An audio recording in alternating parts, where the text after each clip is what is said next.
70 jours avant la fin du mandat de Joe Biden et par conséquent de l'arrivée de Donald Trump au pouvoir, l'administration Biden a décidé d'intensifier ses livraisons d'armes à l'Ukraine.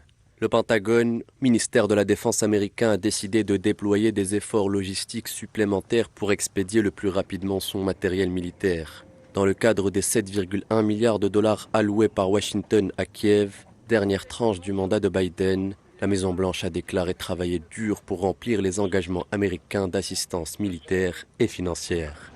L'administration actuelle insiste sur la volonté d'équiper l'Ukraine pour garantir la continuité sur le champ de bataille. Parmi les équipements envoyés figurent des missiles d'interception pour le système Patriot et NASAMS, essentiels pour les capacités de défense aérienne. Une accélération qui témoigne de la crainte des démocrates de voir l'Ukraine abandonnée par la nouvelle administration Trump, dont le futur chef de la diplomatie Marco Rubio a pris des positions dures envers la stratégie américaine en Ukraine.